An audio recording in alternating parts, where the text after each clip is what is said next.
परमेश्वर का धन्यवाद करते हैं। जैसे अभी पास्टर जी ने बताया कि जब डांस कर रही है आपका आनंद है, प्रेम है परमेश्वर के लिए। दाऊद इतना बड़ा राजा था और उसकी प्रजा उसके साथ चल रही थी, वो पब्लिक में था, रोड के ऊपर था। यहाँ तो हम फिर भी एक बंद परमेश्वर के भवन में हैं और डांस कर रहे हैं, और राजा तो पब्लिक के बीच में चल रहा था, दाऊद राजा, और वो ऐसे डांस कर रहा था कि उसकी पत्नी ने उसके ऊपर टोंट कस दिया, एक ताना मारा कि तू इतना बड़ा राजा हो गए, कैसे नाच रहा है, तेरा शरीर दिख रहा है, तेरे कपड़े इधर उधर हो गए। लिखा हुआ सबने पढ़ा है ना। लेकिन दाऊद ने नहीं सोचा कि मैं एक राजा हूँ, उसने क्या माना कि मैं राजाओं के राजा के लिए नाच रहा हूँ। हालेलुया। उससे बड़ा भी कोई राजा है। दाऊद इतना बड़ा राजा था और उससे बड़ा भी एक राजा है जो परमेश्वर है।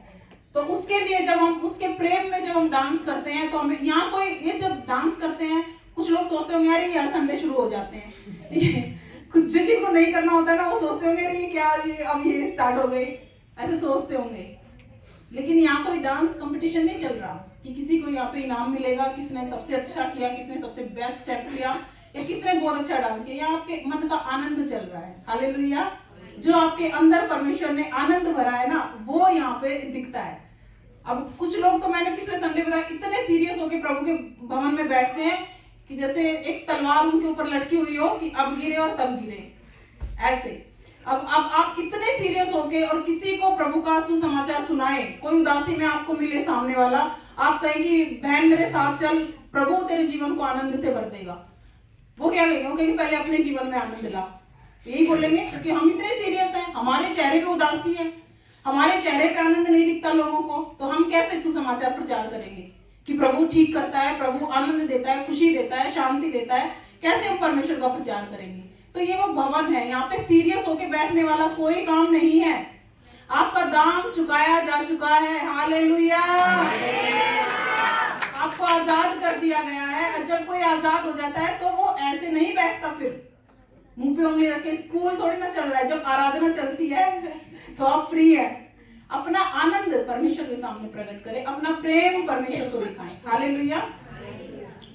ना यहाँ कोई एक दूसरे को देखता है कि भाई ये कैसे डांस कर रहे हैं, कैसे। जरूरी नहीं है डांस सबको आता है, डांस किसी को नहीं आता। मैं ये कहूँ यहाँ 50% लोगों को डांस नहीं आता, उनमें से मैं भी हूँ, पास्टर जी भी, हमारे बच्चे भी हैं, हमें डांस नहीं आता।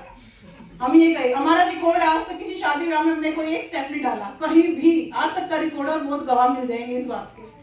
लेकिन हम भी प्रभु के घर में होते हैं, अंदर परमेश्वर का प्रेम है, तो कोई हमें कि कैसे कर रहे हैं, अरे आपका आनंद प्रकट होता है। हालेलुया। अब तो इसीलिए जो पास्टर जी ने बताया कि सिर्फ यही नहीं, अपने कमरे में डांस करें। प्रभु के वचन जब आपको मिल जाते हैं, परमेश्वर की प्रतिज्ञाएं मिल जाती हैं, अपना आनंद वहां प्रकट करें, पर बंद कमरे में प्रभु के लिए डांस करें। डांस करना, लोगों तो पता नहीं पैसे कमाने के लिए कहाँ पे डांस करते हैं, सोचो। समझ रहे? यहाँ तो हमें कुछ नहीं परमेश्वर से कमाना, परमेश्वर ने सब कुछ हमें दे दिया, इसलिए हम खुशी में आनंदित होकर करते हैं। हालेलुया। तो परमेश्वर का धन्यवाद करते हैं। प्रभु का वचन कहता है परमेश्वर ने जगत से ऐसा प्रेम रखा कि अपना इकलौता पुत्र दे दिया, जो कोई इस पर विश्वास करे वो नाश ना हो वरन अनंत जीवन पाए। परमेश्वर ने प्रेम किया और अपना पुत्र दे दिया। हालेलुया। क्रिसमस जो हम मना रहे हैं, खुशी मना रहे हैं, हमारे लिए एक पुत्र दिया गया, प्रभु यीशु मसीह हमारे लिए दिया गया। परमेश्वर ने प्रेम रखा और अपने पुत्र को दे दिया, यानी परमेश्वर ने प्रेम रख के कुछ काम को किया। अगर परमेश्वर कहता मैं तेरे से प्रेम करता हूं और अपने पुत्र को ना देता, तो हम कैसे बचाए जाते? आप बताओ, हम कैसे छुड़ाए जाते? परमेश्वर सिर्फ कहता मैं तेरे से बहुत प्यार करता हूं, लेकिन मैं तुझे बचा नहीं सकता, मैं तुझे चंगा नहीं कर सकता, लेकिन प्यार करता हूं। किस काम का हमारे प्रेम? परमेश्वर का प्रेम हमारे किस काम होता, किस काम आता हमारे? अगर परमेश्वर सिर्फ बोलता कि मैं तेरे से बहुत प्यार करता हूं, मैं तेरे साथ प्रेम रखता हूं, लेकिन मैं तेरे लिए कुछ कर नहीं सकता, तो हम यहाँ पे होते? कभी नहीं होते। हालेलुया। और परमेश्वर का एक वचन ये भी कहता है कि उसने जो मुझसे प्रेम किया है इसलिए मैं उसको छुड़ाऊंगा।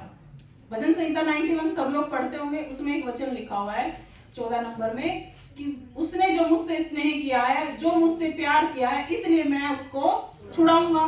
परमेश्वर कहता है तू, मनुष्य हमसे कहता है परमेश्वर, तू जो मुझसे प्यार करेगा तो मैं तुझको छुड़ाऊंगा। और परमेश्वर मनुष्य नहीं कि झूठ बोले, ना वो आदमी है कि वायदा करके मुकर जाए और भूल जाए। परमेश्वर कहता है, एजकेल की किताब में लिखा हुआ है कि मैं मनुष्य नहीं हूं कि झूठ बोलूं, या मैं तुझे अपना वचन देकर उसे पूरा ना करूं। वो ऐसा परमेश्वर नहीं है।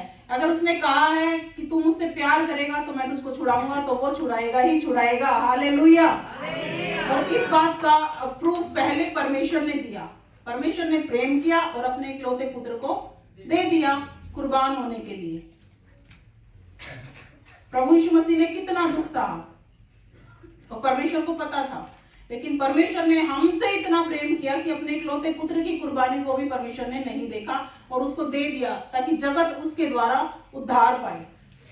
ताकि परमेश्वर ने इंतजाम किया प्रभु यीशु मसीह के द्वारा एक मनुष्य जाति जो बनाई गई थी, मानव जाति, इंसान जो है प्रभु यीशु मसीह के द्वारा उद्धार पाए। परमेश्वर ने अपने प्रेम को प्रकट किया, एक कार्य के द्वारा करके दिखाया परमेश्वर ने। अब हम कहें कि परमेश्वर हम तुझसे बहुत प्यार करते हैं, हम बहुत कहते हैं ना, प्रभु हम तेरे से बहुत प्यार करते हैं, बहुत प्यार करते हैं, लेकिन कुछ काम आ जाए तो पहले काम है प्रभु तू बाद में फिर। हालेलुया। क्या होता है? यही होता है। तो मुंह के शब्दों का प्रेम अलग है और एक कर्म के द्वारा किया गया प्रेम अलग है। मुंह से तो अब मैं ये कहूँ कि सबसे तेज जो बोलेगा वो सबसे ज्यादा परमेश्वर से प्रेम करता। हो सकता है किसी की आवाज बहुत तेज हो, सबसे ज्यादा तेज आवाज में चिल्लाए कि प्रभु मैं तुझसे बहुत प्यार करता हूँ। कहने में तो बहुत आसान है, लेकिन प्यार क्या है? परमेश्वर ने करके दिखाया। हालेलुया। परमेश्वर ने करके दिखाया और प्रभु यीशु मसीह को भेजा। और जब हम बाइबल में पढ़ते हैं तो हमने कहीं भी एक भी किसी भी व्यक्ति के बारे में ऐसा नहीं पढ़ा कि किसी ने परमेश्वर को आदर दिया या परमेश्वर से प्रेम किया और परमेश्वर ने उसको लज्जित होने दिया। किसी ने पढ़ा है? किसी स्टोरी में, किसी की कहानी में कहीं भी नहीं पढ़ा। ना कहीं पुराने नियम में आप पढ़ोगे, ना कहीं नए नियम में आप पढ़ोगे कि किसी मनुष्य ने परमेश्वर के लिए एक स्टैंड लिया हो, एक निर्णय लिया हो और परमेश्वर ने उसको लज्जित होने दिया हो। हालेलुया। वो ऐसा परमेश्वर नहीं है। मैं कहूंगी कि आप परमेश्वर को हरा नहीं सकते। कितने लोगों को लगता है आप परमेश्वर को हरा सकते हैं? सब मानते हैं आप परमेश्वर को कभी नहीं हरा सकते, कभी नहीं हरा सकते ना। तो प्यार करने में आप परमेश्वर को कैसे हरा सकते हैं? जब हम उससे प्रेम करेंगे तो क्या उससे बढ़कर वो हमसे प्रेम ना करेगा? जब हम इतना सा प्रेम करेंगे तो क्या उससे कई गुना बढ़कर परमेश्वर हमसे प्रेम नहीं करेगा?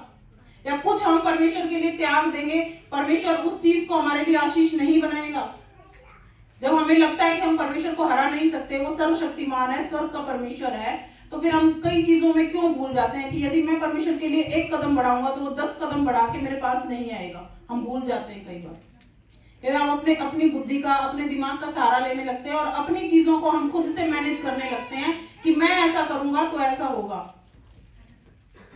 कई बार होता है कि 6 दिन 7 दिन आप कमाते हैं, 7 दिन आप काम करते हैं, आपका रोज का कमाना और रोज का खाना है। अब 6 दिन तो हो गए, लेकिन 7वां दिन आ गया, परमेश्वर के लिए विश्राम दिन आ गया। आप क्या करेंगे? 7वें दिन आप क्या करेंगे? ये सबका नहीं है ना ये सबका प्रेम नहीं है। आप अपना दिमाग लगाएंगे कि अगर 7वां दिन आ गया और रोज का कमाना है और रोज का शाम को बच्चों का खाना है, अगर आज मैं नहीं जाऊंगा या मैं नहीं जाऊंगी तो मेरा खाना कहां से आएगा? हम क्या करते हैं? अपनी समझ हम जब चलाने लगते हैं ना, उसका भरोसा जब छोड़ देते हैं तो हम सोचते हैं कि वो बहुत छोटा परमेश्वर है। वो ऐसा परमेश्वर नहीं है। हमें उस समय उस परमेश्वर पर भरोसा रखना था, उस वचन को हमें ध्यान करना था। परमेश्वर कहता है यदि तुम मुझसे प्यार करेगा तो मैं तुझको छुड़ाऊंगा। आप सब कुछ छोड़ के, आप अपना काम छोड़ के 7वें दिन प्रभु के भवन में प्रवेश कर गए, आपको क्या लगता है वो आपके बच्चों को भूखा सोने देगा? या एक दिन का खाना आपको मिस हो जाएगा? वो महान परमेश्वर है। हालेलुया। जंगल में इजराइलियों के पास कुछ नहीं था, परमेश्वर ने मन्ना खिलाया। तो वही परमेश्वर है। परमेश्वर वायदा करके मुंह करता नहीं है, वो झूठ नहीं बोलता। हमारा काम क्या था? परमेश्वर से प्रेम करना। छुड़ाना किसका काम था? उसका काम। लेकिन कई बार हम उल्टा करने लगते हैं कि हम छूटना खुद चाहने लगते हैं। हम सोचते हैं हम ऐसे निकलेंगे, लेकिन उसको तो हम भूल जाते हैं। हमारा काम था उससे प्यार करना, छुड़ाना तो उसका काम था। हम अपना काम करते, वो तो बखूबी जानता है अपने काम को करना। उसने तो शुरू से दिखाया अपने काम को। परमेश्वर ने जब इंतजाम किया, प्रभु यीशु मसीह को भेजा, तो उसी ने तो रास्ता बनाया। उसी ने ही कहा था कि एक कुंवारी जो गर्भवती होगी, उसने ही किया ना। उसने ही हमारा उद्धार का काम किया, उसने ही हमारे छुटकारे का काम किया।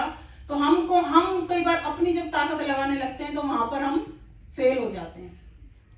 परमेश्वर का वचन कहता है कि पहले तू मेरे धर्म और मेरे राज्य की खोज कर, संसार की सारी वस्तुएं तेरे पीछे आ जाएंगी, तुझे अपने आप मिल जाएंगी। अब एक तरफ परमेश्वर है, एक तरफ संसार की वस्तुएं हैं। तो मनुष्य बीच में, मनुष्य क्या करता है, मनुष्य उन वस्तुओं के पीछे इधर चलने लगता है, और जब वो इधर चलता है तो वो चीजें और दूर दूर दूर और दूर होती चली जाती हैं। मनुष्य को करना क्या था, उसको परमेश्वर की तरफ चलना था, वो चीजें तो पीछे उसके आनी थी, लेकिन गलती कहां की कि चीजों के पीछे भागने लगे, चीजों के पीछे भागने लगे और उस परमेश्वर को उधर साइड में छोड़ दिया। अब वो चीजें मिलती नहीं है, दूर फिर और दूर फिर और दूर, फिर मनुष्य भागता भागता वो परमेश्वर से इतनी दूर चला जाता है उसको पता ही नहीं चलता। उसको अपनी समझ बंद करके उसको करना क्या था कि परमेश्वर ने कहा कि पहले तू मेरी खोज कर, मेरे धर्म मेरे राज्य की खोज कर, मुझे इधर चलना है। ये चीजें तो परमेश्वर का वचन कहता है कि मेरे पीछे आ जाएंगी, मुझे मिल जाएंगी। भरोसा यही तो था वचन का, यही सिखाते हैं कि वचन को सिर्फ बोलने से कुछ नहीं होने वाला, उसको मानो, अपने अंदर उसको ग्रहण कर लो कि यदि परमेश्वर ने कहा है तो मेरे साथ ऐसा ही होगा। मैंने एक कदम परमेश्वर की खोज के लिए बढ़ाया है तो संसार की वस्तुएं मेरे पीछे आएंगी ही आएंगी, मुझे अपने आप ऑटोमेटिकली वो दी जाएंगी, मेरे जीवन में वो जोड़ दी जाएंगी। इसीलिए परमेश्वर वचन में लिखा है कि उसके ज्ञान के ना होने से उसके लोग जो है नाश हो जाते हैं और बंधुआई में चले जाते हैं। हर जगह हम शैतान को दोष नहीं दे सकते कि शैतान ने मेरे जीवन में ये कर दिया, शैतान मुझे यहाँ फंसा देता है, मुझे 7वें दिन शैतान मतलब मेरा काम ऐसा है, मैं वहां फंस जाता हूँ। शैतान को हर समय दोष नहीं दे सकते। जब आपने प्रभु यीशु मसीह में विश्वास किया, आपने उसको ग्रहण कर लिया, शैतान का काम खत्म हो गया उस दिन आपके जीवन से। अब आपको क्या चाहिए था, अब आपको परमेश्वर का ज्ञान चाहिए था कि मुझे कैसे अपने जीवन को अब चलाना है।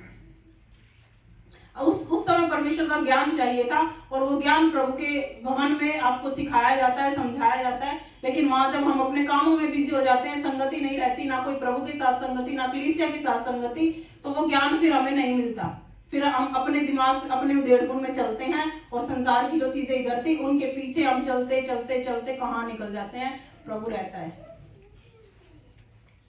चाहिए था इधर चलना, वो चीजें अपने आप ऑटोमेटिकली पीछे आती, लेकिन हम अपना दिमाग लगाकर जब इधर चलने लगते हैं तो फिर परमेश्वर रहता है और मनुष्य उसकी खोज में, संसार की वस्तुओं की खोज में निकल जाता है।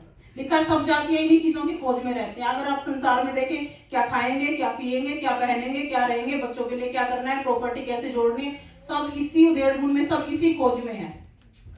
परमेश्वर कहता है तुझे इसमें पढ़ने की आवश्यकता नहीं है, तू तो मेरी खोज कर, ये तो तेरे जीवन में अपने आप से ऐड कर दी जाएंगी, जोड़ दी जाएंगी। क्या था परमेश्वर का ज्ञान जो हमने नहीं लिया। कई बार हम ऐसे करते हैं। परमेश्वर का एक वायदा था, वचन था कि उसने कहा है कि ये चीजें तेरे जीवन में अपने आप आ जाएंगी, तो आ जाएंगी। मेरा काम है उससे प्यार करना, छुड़ाना परमेश्वर का काम है। हालेलुया। और सबसे बढ़िया उदाहरण हम दानियल की किताब में प्रेम का पढ़ते हैं।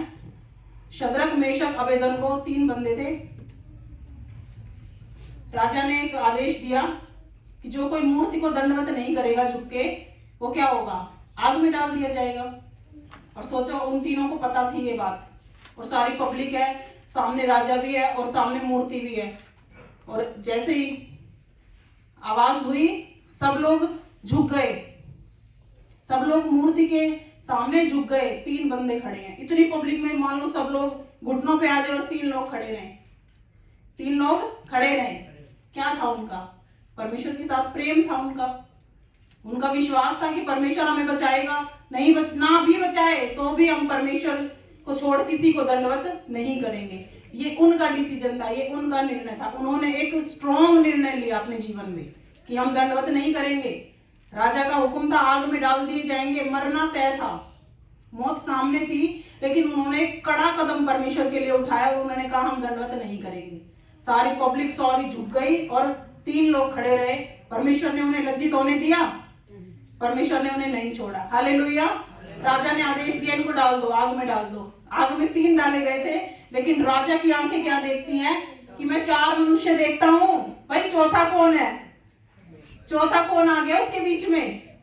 अब इतनी पब्लिक एक साइड समझो और 3 लोग एक साइड, और वो परमेश्वर उत्तर दे। हालेलुया। कितना महान परमेश्वर है वो। उसने कहा मैं तुझे ना कभी छोड़ूंगा, ना मैं तुझे कभी त्यागूंगा। निर्णय किसका था, उन 3 बंदों का।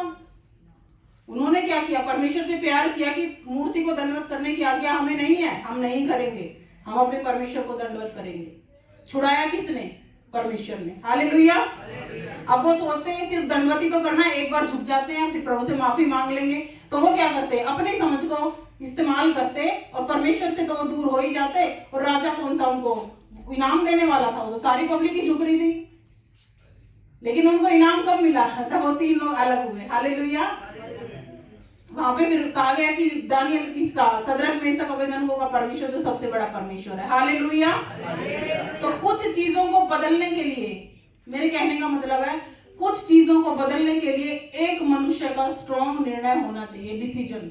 कई बार एक हम कड़ा नियम, कड़ा कदम जो हम परमेश्वर के लिए उठाते हैं, बेदारियां आ जाती हैं। हालेलुया। कितने लोगों ने वहां पे परमेश्वर का प्रचार सुना कि 3 लोग राजा की आज्ञा के खिलाफ चले गए, मतलब राजा के वो अधीन थे भाई, राजा था वहां पे। अब इस देश में कोई कानून बन जाए, आप उसके खिलाफ जाएं, सारा देश एक तरफ है, आप अकेले एक तरफ खड़े होके देखें।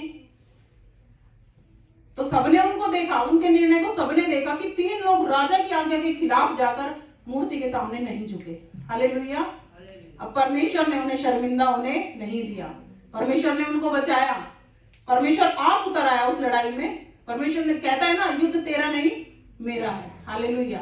लड़ाई वो लड़ता है, खड़ा हमें रहना पड़ता है, लेकिन खड़ा तो हमें रहना पड़ेगा, लड़ाई तो परमेश्वर की है, वो लड़ता है।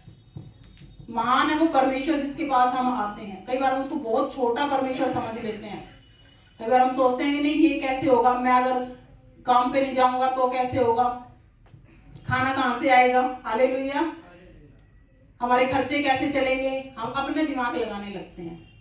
इजराइलियों के पास जंगल में कुछ भी नहीं था, परमेश्वर ने स्वर्ग से मन्ना खिलाया उनको।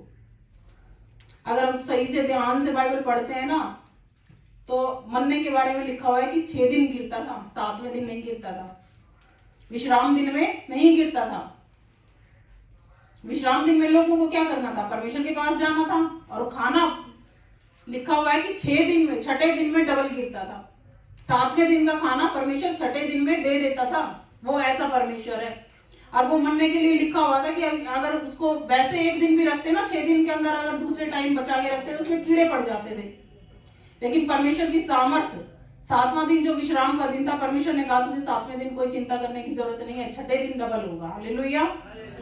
छठे दिन डबल मन्ना गिरता था और उसमें कोई कीड़ा नहीं पड़ता था। वो 7वें दिन के लिए भी उनके लिए बचता था, और उनको परमेश्वर के विश्राम दिन के लिए आजाद छोड़ा गया था। हालेलुया। तो वही परमेश्वर है, वो कभी नहीं बदलता। हालेलुया। आज कल और युगान युग एक साथ रहने वाला परमेश्वर है, मनुष्य नहीं है। आज वादा करे कल तोड़ दे, आज वादा करे और कल तोड़ दे। बहुत हमारे बहुत प्यारे जो गहरे रिश्ते भी होते हैं ना, वो भी छोड़ जाते हैं। वादा करते हैं, एक दिन शादियां टूट जाती हैं। जब शादी करते हैं तो बहुत से 6-7 वचन देते हैं, लेकिन एंड में कई बार शादियां टूट जाती हैं। हालेलुया। समझ, मनुष्य वादा करके मुकर जाता है, लेकिन परमेश्वर कहता है मैं तुझे ना कभी छोड़ूंगा, ना कभी मैं तुझे त्यागूंगा, मैं तुझे कभी धोखा ना दूंगा। परमेश्वर धोखा नहीं देता। बस काम क्या है, परमेश्वर से प्रेम करना, छुड़ाना परमेश्वर का काम है। हालेलुया। और एक वचन देखते हैं दानियल की किताब,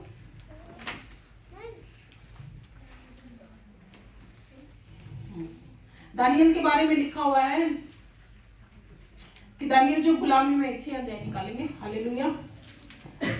दानियल जो गुलाम था, दूसरे राज्य से गुलामी में बंदी बनाकर इस राजा के राज्य में लाया गया था। हालेलुया। और जो दानियल के बारे में लिखा हुआ है, दानियल के अंदर परमेश्वर का आत्मा रहता था। वो राजा के करीब हो गया था, जिस राज्य में वो था तो वो राजा के करीब रहने लगा था, राजा उससे खुश था। तो कुछ लोग ये चीज देखकर चिढ़ गए कि राजा दानियल को इतना प्यार क्यों करता है। हालेलुया। अभी मैंने वचन नहीं बताया, मैं बताऊंगी तब निकालना। हालेलुया। दानियल की किताब 6 अध्याय निकाल के रखो। तो दानियल की स्टोरी हम सब लोगों ने पढ़ी हुई है। दानियल जो राजा के करीब रहने लगा, राजा उससे प्यार करता था, राजा को वो पसंद था, परमेश्वर का आत्मा उसके अंदर रहता था। तो कुछ लोग, कुछ सेनापति जो बड़े अधिकारी वहां के थे, वो इस बात को देखकर चिढ़ने लगे कि दानियल राजा के इतने करीब क्यों रहता है, राजा दानियल से इतना प्यार क्यों करता है। तो उन्होंने क्या किया, एक योजना बनाई। उन्होंने एक योजना बनाई दानियल को गिराने की। हालेलुया। तो उन्होंने एक योजना बनाई और राजा को कहा, क्या कहा?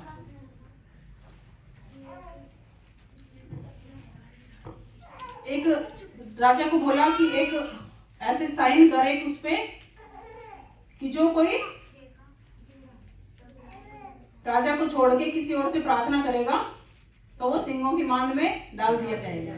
3 दिन के लिए, 3 दिन तक अगर कोई इस राजा को छोड़ के किसी और से विनती करता हुआ, प्रार्थना करता हुआ अगर मिले तो वो शेरों की गुफा में डाल दिया जाएगा। ये ऐसा उन जो अधिकारी थे ना, जो उन्होंने एक राजा के सामने एक ऐसा प्रस्ताव रखा कि इसके ऊपर साइन कर दे कि 3 दिन के लिए सिर्फ तेरे से प्रार्थना करी जाए, तुझे आदर दिया जाए। ऐसा ही था। हालेलुया। और जब राजा ने इतना दिमाग नहीं लिया, राजा ने कह दिया ठीक है 3 दिन तक ऐसा ही होगा। हालेलुया। और जब दानियल के पास वो बात पहुंची तो 10 से हम पढ़ते हैं, 6 के 10 में पढ़ते हैं। जब दानियल को मालूम हुआ कि उस पत्र पर हस्ताक्षर किया गया है, तब वह अपने घर में गया, जिसकी उपरोठी कोठरी की खिड़कियां यरूशलेम की ओर खुली रहती थी, और अपनी रीति के अनुसार जैसा वह दिन में 3 बार अपने परमेश्वर के सामने घुटने टेक कर प्रार्थना और धन्यवाद करता था, वैसा ही तब भी करता रहा। तब उन पुरुषों ने उतावली से आकर दानियल को अपने परमेश्वर के सामने विनती करते और गिड़गिड़ाते हुए पाया। हालेलुया। हालेलुया। जब ऐसा एक हुक्म निकल गया कि 3 दिन तक कोई किसी मनुष्य से या किसी देवता से प्रार्थना नहीं कर सकता सिवाय राजा के, तो दानियल को पता चला, लिखा है कि जब दानियल को मालूम हुआ तब दानियल ने क्या किया, उस पत्र पर हस्ताक्षर किया गया। दानियल को पता चल गया कि एक ऐसा हुक्म निकला है कि 3 दिन तक मैं किसी से प्रार्थना नहीं कर सकता।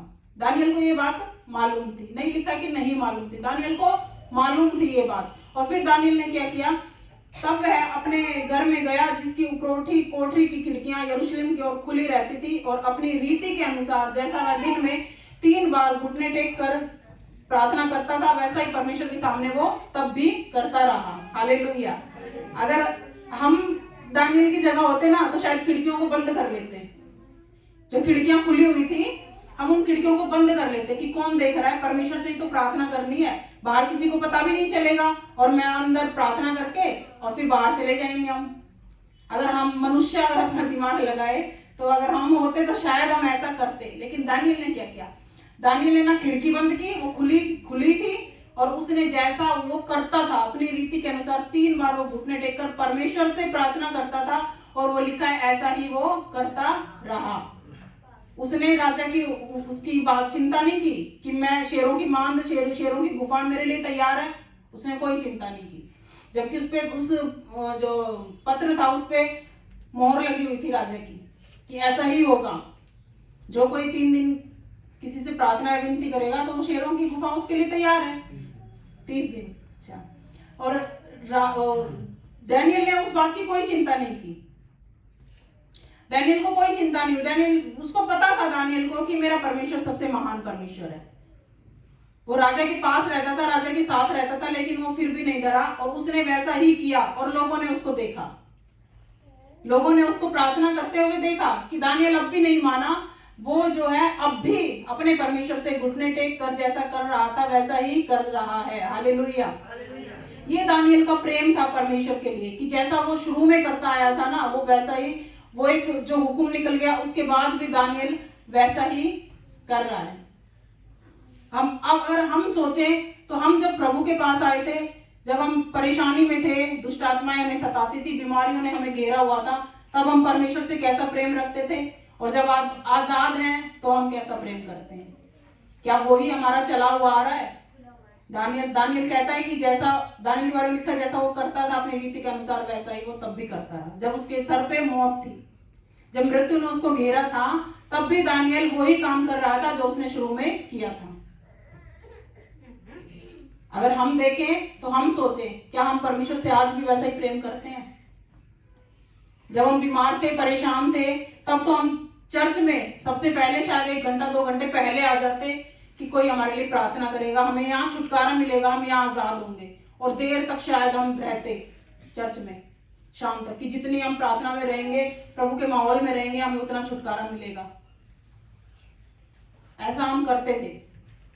और जब हम आजाद हो गए तो सबसे तो लेट आना कि चले जाएंगे, बहुत आराम में आ गए, और सबसे पहले भाग जाना। करते हैं कुछ लोग। मैं सिर्फ बात प्रेम की कर रही हूँ कि परमेश्वर से कैसा प्रेम हमें छुड़ाता है। दानियल वैसा ही करता रहा और लोगों ने उसको देखा, और तब उन पुरुषों ने उतावली से आकर दानियल को अपने परमेश्वर के सामने विनती करते और गिड़गिड़ाते हुए पाया। वो परमेश्वर के सामने ही गिड़गिड़ा रहा था, फिर भी विनती परमेश्वर के सामने ही कर रहा था। आगे पढ़ते हैं। अतः वे राजा के पास जाकर उसकी राज आज्ञा के विषय में उससे कहने लगे, हे राजा, क्या तूने ऐसे आज्ञा पत्र पर हस्ताक्षर नहीं किया कि 30 दिन तक जो कोई तुझे छोड़ किसी मनुष्य या देवता से विनती करेगा वह सिंहों की माद में डाल दिया जाएगा? राजा ने उत्तर दिया, हाँ, मादियों और फरीसियों की अटल व्यवस्था के अनुसार यह बात स्थिर है। तब उन्होंने राजा से कहा, यहूदी बंदियों में से जो दानियल है, उसने हे राजा न तो तेरी ओर कुछ ध्यान दिया और न तेरे हस्ताक्षर किए हुए आज्ञा पत्र की ओर, वह दिन में 3 बार विनती किया करता है। यह बात सुनकर राजा बहुत उदास हुआ और दानियल को बचाने के उपाय सोचने लगा, और सूर्य के अस्त होने तक उसे बचाने का यत्न करता रहा। हालेलुया। अब देखो, लोगों ने दानियल को प्रार्थना करते हुए देखा और भागकर राजा के पास गए। राजा के पास उसकी चुगली लगाने के लिए गए, जैसा पहले उन्होंने ये नियम निकलवाया था कि ऐसा करे, क्योंकि उनको पता था दानियल प्रार्थना जरूर करेगा अपने परमेश्वर से। और वो फिर राजा के पास गए कि दानियल अब भी ऐसा ही कर रहा है। राजा, क्या तूने आज्ञा नहीं दी? उसने कहा, अटल व्यवस्था है, ये अटल व्यवस्था के अनुसार ऐसा हो चुका है, तो टल नहीं सकती। उसने आज्ञा दे दी थी कि जो कोई ऐसा करेगा वो शेरों की गुफा में मांद में डाल दिया जाएगा। और लोग चुगली लगाने के लिए राजा के पास पहुंच गए कि दानियल अब भी ऐसा ही कर रहा है। हालेलुया, कि दानियल अब भी ऐसा ही कर रहा है। और 14 नंबर में लिखा है, यह बात सुनकर राजा बहुत उदास हुआ और क्या करने लगा? दानियल को बचाने के उपाय सोचने लगा। अब राजा या तो मूर्ख था, राजा मूर्ख था, क्योंकि राजा ने तो आज्ञा दी थी कि भाई जो ऐसा करेगा उसको उसके लिए ये सजा है। और जब दानियल ने ऐसा किया तो राजा उदास हुआ और क्या करने लगा? उसको बचाने के उपाय सोचने लगा। क्यों राजा उसको बचाने लगा? राजा क्यों उसको बचाता? राजा ने तो हुक्म दिया था भाई, और राजा अपने हुक्म के खिलाफ जा रहा और उसको बचाने के उपाय सोचने लगा। ये क्या है? ये परमेश्वर का फेवर है। हालेलुया। जब दानियल ने एक कदम परमेश्वर के लिए उठाया, जब दानियल ने अपना प्यार परमेश्वर को दिखाया, परमेश्वर की तरफदारी है, जो फेवर जिसको कहते हैं, परमेश्वर का सामर्थ्य हाथ उसके ऊपर आ गया और राजा का मन बदल गया। हालेलुया। लोग चुगली लगा रहे हैं, दानियल माना नहीं। दानियल ने क्या किया? जो निर्णय उसने लिया था वो उस पे अड़ा और खड़ा रहा। क्या हुआ? दानियल नहीं बदला, चीजें बदली, राजा बदला। राजा क्या करने लगा? उसको बचाने के उपाय सोचने लगा। अब सोचो, राजा ने जिस पे खुद उसने साइन किया है और वो उसको बदलने की कोशिश करने लगा कि कैसे दानियल बचाया जाए, दानियल कैसे बचाया जाए। हालेलुया। आगे देखते हैं 15 से। तब वे पुरुष राजा के पास उतावली से आकर कहने लगे, हे राजा, यह जान रख कि मादियों और फारसियों में यह व्यवस्था है कि जो जो निषेधाज्ञा या आज्ञा राजा ठहराए वह नहीं बदल सकती।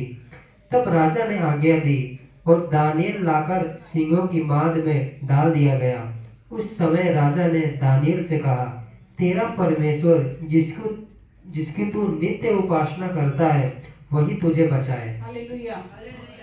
अब क्या हुआ? राजा उसको बचाने के उपाय तो सोचने लगा, लेकिन राजा को उपाय मिला नहीं। अगर मिल जाता तो परमेश्वर की महिमा नहीं होती। हालेलुया। तो सोचते राजा ने दानियल को माफ कर दिया। तो क्या पढ़ते फिर हम कि राजा ने दानियल को माफ कर दिया था। दानियल ने राजा ने उसको बचा लिया था, लेकिन ऐसा नहीं हुआ। राजा उसको बचाना चाहता था, लेकिन राजा उसको बचा नहीं पाया। लोगों ने और प्रेशर डाला कि ये अटल है, उस पर मोहर लगी हुई है, ये बदला नहीं जा सकता। जो जिसके विषय में लिखा है ये बदला नहीं जा सकता। और फिर राजा ने क्या कहा? तेरा परमेश्वर जिसकी तू नित्य उपासना करता है वही अब तो तुझे बचाए। राजा ने भी हथियार फेंक दिए, परमेश्वर ही अब तुझे बचाए, मैं कुछ नहीं कर सकता। जो उसने हुक्म निकाल दिया था, जो उसने कर दिया था, राजा उसको बदल नहीं पाया। हालेलुया। और फिर कहा कि तेरा परमेश्वर ही तुझे बचाए। अब फिर पढ़ते हैं।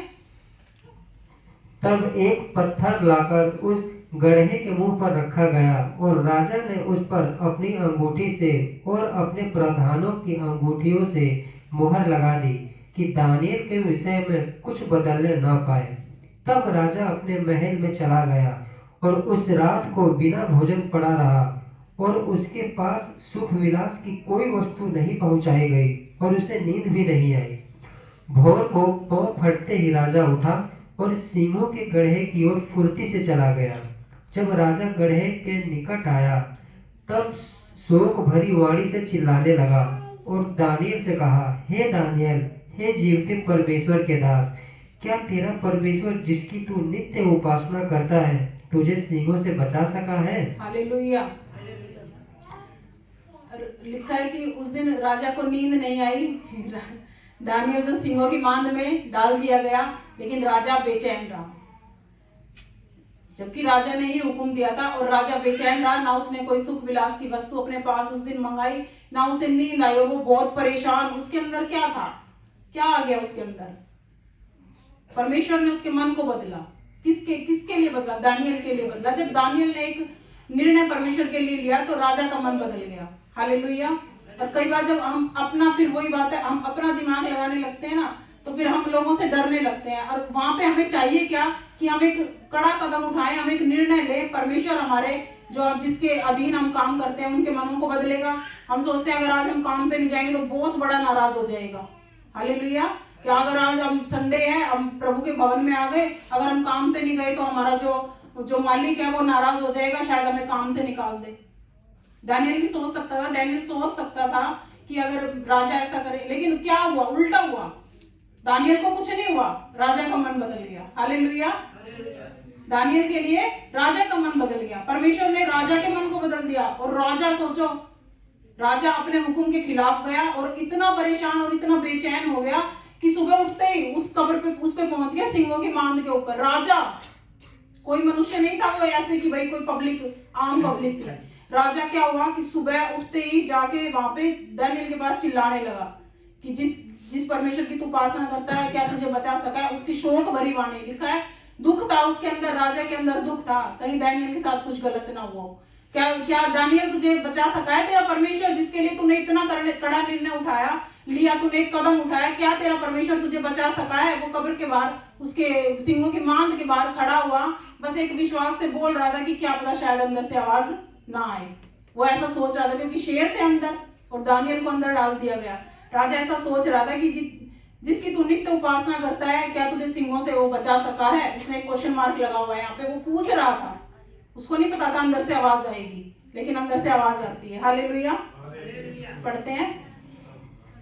तब दानियेल ने राजा से कहा, हे राजा, तू युग युग जीवित रहे। मेरे परमेश्वर ने अपना दूत भेजकर सिंहों के मुंह को ऐसा बंद कर रखा कि उन्होंने मेरी कुछ भी हानि नहीं की। इसका कारण यह है कि मैं उसके सामने निर्दोष पाया गया, और हे राजा, तेरे सम्मुख भी मैंने कोई भूल नहीं की। तब राजा ने बहुत आनंदित होकर दानियेल को गड्ढे में से निकालने की आज्ञा दी।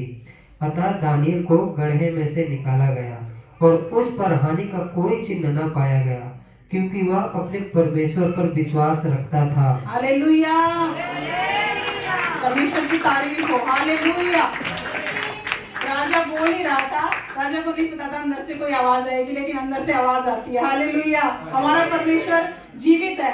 दानियेल अंदर जीवित था और उसने बोला कि मैं ठीक हूँ। परमेश्वर ने अपना दूत भेजकर शेरों के मुंह को बंद कर रखा है, उन्होंने मेरी कुछ भी हानि नहीं की, और राजा खुश हो गया। हालेलुया। और किसी मनुष्य के लिए राजा इतना खुश हो जाए, और क्या था दानियेल? कुछ था? कुछ भी नहीं। उसकी प्रजा में जैसे सारे लोग थे, एक दानियेल भी था। राजा को इतनी चिंता करने की आवश्यकता नहीं थी, वो राजा था। लेकिन क्या था? परमेश्वर का प्रेम दानियेल के अंदर था, जो राजा को, जिसने बेचैन किया, राजा को बेचैन किया। और राजा बड़ा, लिखा है कि खुश हुआ। इस कारण यह दानियेल ने कहा कि मैं परमेश्वर के सामने भी निर्दोष पाया गया हूँ और तेरे सामने भी मैंने कोई भूल नहीं की। परमेश्वर जो स्वर्ग का परमेश्वर है, उसके सामने विनती प्रार्थना करना हमें शोभा देता है। और मैंने तेरे सम्मुख भी राजा कोई भूल नहीं की, और परमेश्वर की दृष्टि में भी दानियेल निर्दोष निकला। हालेलुया। और तब क्या लिखा है कि तब राजा बहुत आनंदित होकर दानियल को गड्ढे में से निकालने की उसने आज्ञा दी, और लिखा है कि उसके ऊपर हानि का, नुकसान का, चोट का कोई चिन्ह नहीं पाया गया। हालेलुया। दानियल के ऊपर कोई निशान तक, एक खरोंच तक नहीं थी, और वो शेरों के बीच में था। आप समझ सकते हैं, दानियल अकेला एक मनुष्य है और इतने शेरों के बीच में था, और कोई खरोंच का, किसी चोट का, किसी नुकसान का, हानि का कोई भी चिन्ह नहीं पाया गया। ये परमेश्वर की सामर्थ है। हालेलुया। क्या था, दानियल ने एक कदम उठाया, परमेश्वर ने उसको गले लगा लिया। हालेलुया। और आगे इसमें लिखा है कि जो इसमें पढ़ते हैं 26 में पढ़ते हैं, 26 में, मैं यह आज्ञा देता हूँ कि जहाँ जहाँ मेरे राज्य का अधिकार है, वहाँ के लोग दानियल के परमेश्वर के सम्मुख कांपते और थरथराते रहे, क्योंकि जीवता और युगान युग तक रहने वाला परमेश्वर वही है। उसका राज्य अविनाशी और उसकी प्रभुता सदा स्थिर रहेगी। हालेलुया। अब देखो, अगर दानियल पीछे हट जाता ना, अगर दानियल पीछे हट जाता तो प्रभु की दृष्टि में भी वो दोषी हो जाता, और किसी एक भी व्यक्ति को बदल नहीं पाता, किसी को भी। और जब दानियल अड़ा रहा, दानियल ने अपनी जान की परवाह नहीं की, उसने सोचा कि जो होगा ठीक है, लेकिन मेरा काम क्या है, परमेश्वर से ही सिर्फ विनती और प्रार्थना करना।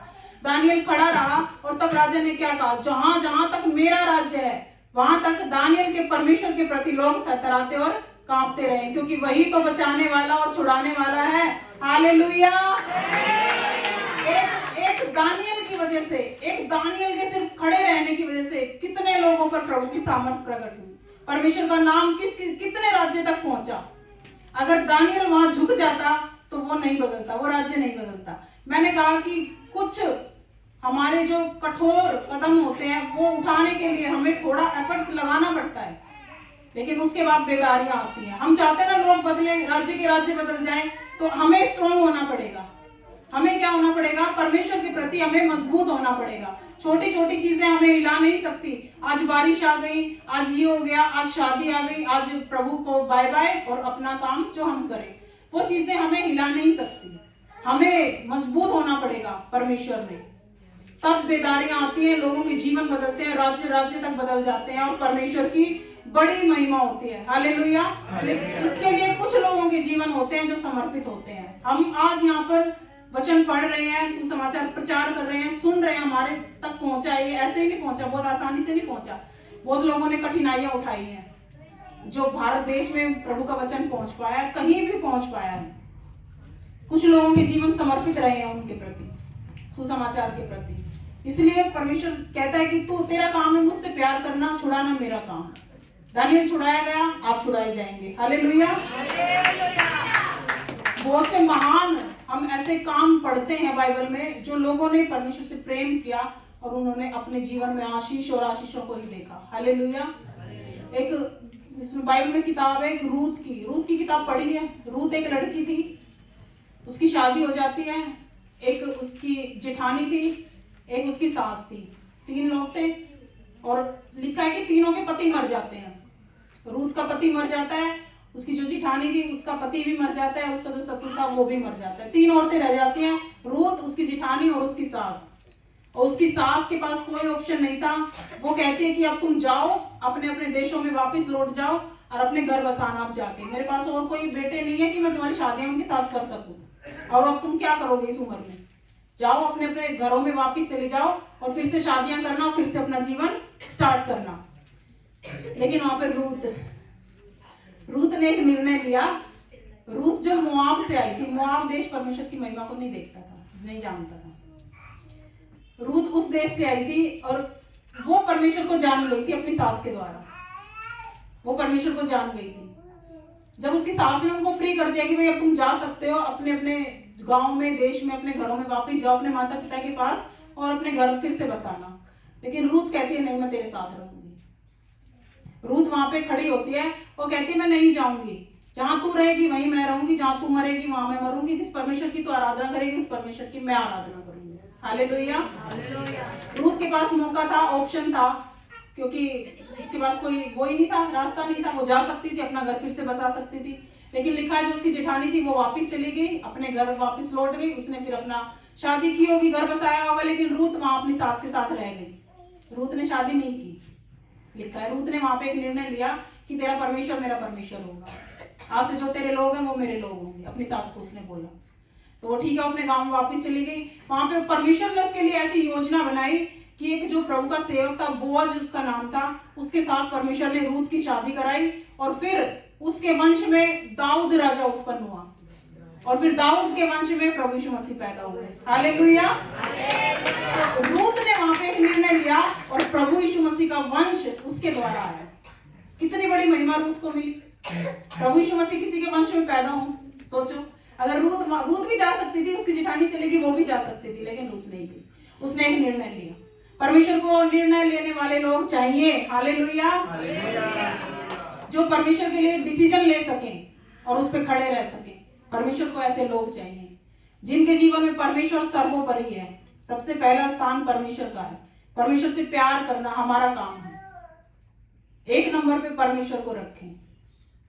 अभी यूट्यूब पे एक छोटी सी कहानी, स्टोरी, कार्टून टाइप की एक बहुत चली थी, फेमस हुई थी, पीछे मैंने देखी थी। उसमें क्या था कि एक प्रभु का सेवक था, उसकी पत्नी थी, दोनों पास्टर थे, प्रभु की सेवा करते थे। एक उनका बच्चा था, तो उनका बच्चा जो बीमार हो गया, उनका बच्चा बीमार हो गया और संडे का दिन था। वो सुबह उठे, पति पत्नी चर्च जाने के लिए तैयार हो रहे थे। बच्चे को देखा, बच्चा मर गया। क्या हुआ? बच्चा मर गया। पत्नी जो अपने पति के पास आई कि बच्चा मर गया है, वो रो रही थी। उसने देखा कि हमारा बेटा मर गया है। तो पास्टर थे, पति जो थे, पत्नी भी पास्टर थी, दोनों सेवा करते थे प्रभु की। उसने कहा कि चुप, ये बात किसी को नहीं बताना।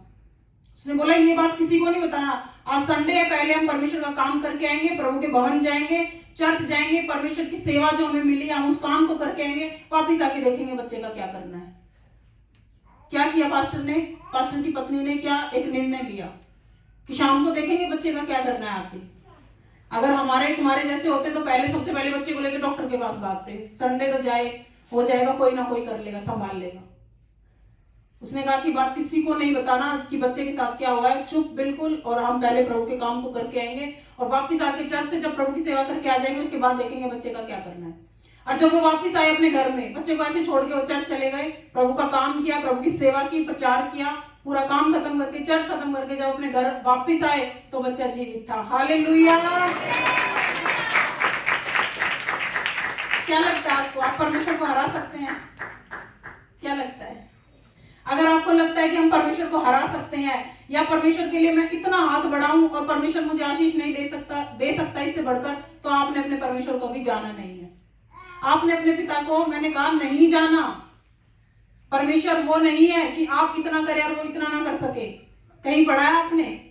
अब देखो, उन्होंने क्या, पति पत्नी ने एक डिसीजन लिया कि हम आके देखेंगे बच्चे का जो करना है, लेकिन हम पहले प्रभु के काम को करेंगे। अब परमेश्वर ने उनको क्या शर्मिंदा होने दिया? क्या लज्जित होने दिया? वरना रिश्तेदार ये कहते, अरे तुम तो चर्च है, तुम्हारा बच्चा मर गया। प्रभु ने वहां पे अपनी महिमा प्रकट की। परमेश्वर ने कहा मैं तेरे साथ हूं, तुम मुझसे प्यार करेगा, मैं तुझे छुड़ाऊंगा ही छुड़ाऊंगा। हालेलुया। तो वो परमेश्वर है। अपने काम को समझें कि हमें सिर्फ परमेश्वर से प्यार करना है, अपनी बुद्धि को बंद करके कि हम कैसे उससे प्यार कर सकते हैं, कैसे हम उससे बढ़कर प्यार कर सकते हैं। छुड़ाना तो परमेश्वर का काम है और वो छुड़ाता ही छुड़ाता है। ऐसा परमेश्वर नहीं है कि धोखा दे। क्रिसमस मनाते हैं, प्रभु यीशु मसीह पैदा हुए, मरियम के बारे में पढ़ते हैं। मरियम जो एक क्या थी, धर्मी लड़की थी, अच्छी शरीफ लड़की थी। उसकी एक सगाई हो चुकी थी एक लड़के के साथ, यूसुफ के साथ मंगनी हो चुकी थी। और जब तक प्रभु यीशु मसीह नहीं आए थे व्यवस्था कायम थी, तब तक व्यवस्था लोगों के ऊपर लागू थी। दूत आया कि तू एक पुत्र को जनेगी। दूत मरियम के पास आया और कहा तेरा एक बेटा होगा।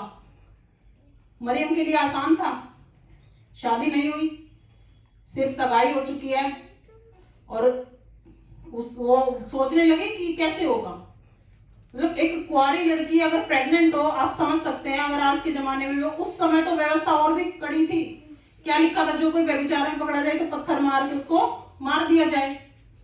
तो अगर शादी से पहले वो प्रेग्नेंट थी तो क्या था, वो व्यभिचारी तो लोग कहते हैं। मरियम के लिए आसान नहीं था वो निर्णय लेना, लेकिन मरियम ने क्या कहा? मरियम ने कहा तेरे वचन के अनुसार मेरे साथ हो। उसने परमेश्वर को आदर दिया कि जैसा तू कह रहा है ना दूत, ऐसा ही मेरे साथ हो। वो मान गए इस बात को। और उसके पति ने, जो जिसके पति नहीं था, मतलब मंगेतर था जो मंगनी हो चुकी थी, उसने सोचा कि मैं अब इसको छोड़ दूंगा, ये अच्छी स्त्री नहीं है, उसने सोचा मैं इसको छोड़ दूंगा। लेकिन क्या यूसुफ उसको छोड़ पाया? दूत यूसुफ के सपने में पहुंच गया। हालेलुया।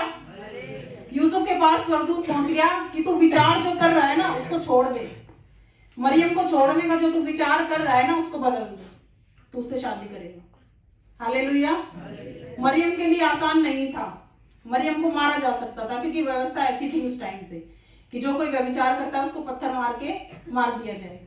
मरियम के लिए बहुत मुश्किल समय था, लेकिन मरियम ने प्रभु के लिए अपने आप को दे दिया, समर्पित कर दिया। तो फिर क्या हुआ? फिर मसीह उसके जीवन का प्रतिफल बना। यीशु मसीह उसके गर्भ से पैदा हुए। हालेलुया। यीशु मसीह उसके गर्भ से पैदा हुए और कितना आदर मरियम को मिला। हम आज भी पढ़ते हैं मरियम के बारे में। क्या मरियम की बेइज्जती हुई? मरियम लज्जित हुई? परमेश्वर ने मरियम को छोड़ दिया? किसी को परमेश्वर नहीं छोड़ता। आप परमेश्वर के लिए कुछ करके तो देखें, कभी आपको निराश नहीं होने देगा। हालेलुया। कभी भी परमेश्वर आपको शर्मिंदा होने नहीं देगा। आप अपने बहुत ज्यादा जरूरी चीजों को छोड़ के, आप अपने काम धंधों को छोड़ के अगर प्रभु को चुन लेते हैं, प्रभु के पास आ जाते हैं 7वें दिन आंख बंद करके विश्राम दिन में कि प्रभु मैं नहीं, मुझे नहीं पता मेरा खाना कहाँ से चलेगा, मेरा खर्चा कहाँ चलेगा, मैं तो तेरे पास आ गया, वो आपको छोड़ेगा नहीं। हालेलुया। आपकी जरूरतें समय से पहले पूरी कर दी जाएंगी। हालेलुया। वो ऐसा परमेश्वर है। परमेश्वर को कभी छोटा ना समझे कि वो बहुत छोटा परमेश्वर है, बस हम जो करेंगे बस हम ही करेंगे।